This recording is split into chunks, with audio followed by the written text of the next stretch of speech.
Halo Sobat Negarawan Muda. Di video ini kita akan membahas topik Kang Deddy Mulyadi, Gubernur Jawa Barat, Jokowi 2.0. Ini faktanya. Maka kamu membayangkan seseorang yang sederhana turun ke jalan menyapa rakyat kecil tanpa sekat, tanpa jaga image berlebihan, dan perlahan justru membangun kekuatan besar di hati rakyat. Kita pernah lihat itu dari seorang pria kurus dari Solo bernama Joko Widodo. Hari ini fenomena itu muncul lagi di tanah Pasundan lewat sosok bernama Deddy Mulyadi. Lahir di Subang, Jawa Barat 11 April 1971, Deddy Mulyadi dibesarkan dalam budaya Sunda yang kental. Bukan dari keluarga kaya, bukan dari elit politik, tapi justru dari masyarakat biasa. Anak kampung yang tumbuh dengan tradisi, kerja keras, dan kesederhanaan. Karir politiknya dimulai sebagai anggota DPRD, kemudian terpilih menjadi wakil bupati, dan akhirnya Bupati Purwakarta 2 periode. Mengapa disebut Jokowi 2.0? Ada alasan kenapa banyak orang menjuluki Kang Deddy sebagai Jokowi 2.0. Bukan sekedar soal gaya yang santai atau bahasa tubuh yang membumi, tapi karena pola gerakannya sangat mirip. Yang pertama, belusukan otentik.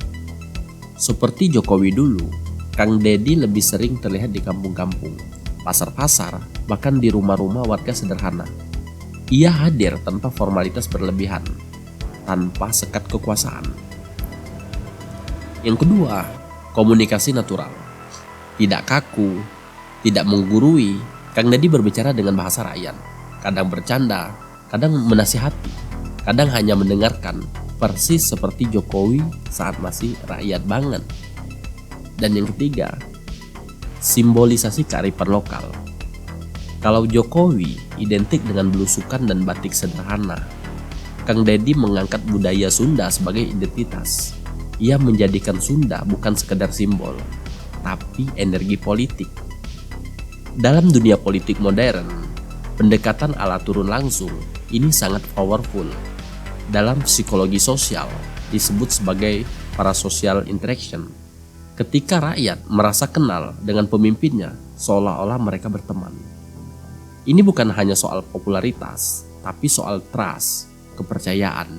Dan kepercayaan dalam politik lebih mahal daripada 1000 baliho atau iklan di TV. Bedanya dengan Jokowi, tapi tentu saja ada perbedaan besar. Jokowi memulai dari Solo, kota kecil dengan problem urban. Sementara Kang Deddy membangun dari Purwakarta, daerah semi pedesaan berbasis adat dan tradisi lokal yang kuat.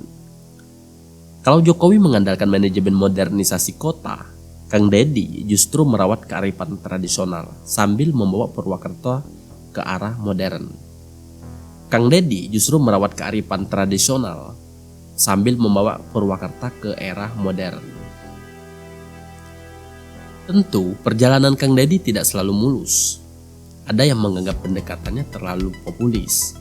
Ada pula yang menilai ia kurang keras dalam mengambil keputusan politik besar. Tapi begitulah politik. Semakin dekat dengan rakyat, semakin banyak pula yang menilai dan mengkritik. Jawa Barat. Jawa Barat adalah provinsi dengan penduduk terbanyak di Indonesia. Sukses memimpin Jawa Barat berarti memimpin Indonesia kecil. Kalau Kang Deddy bisa membawa gaya kepemimpinan belusukan, humanis, dan berbasis budaya sambil mengelola ekonomi modern, maka bukan tidak mungkin ia bukan cuma Jokowi 2.0 di Jawa Barat, tapi bisa jadi sosok besar berikutnya di kancah nasional.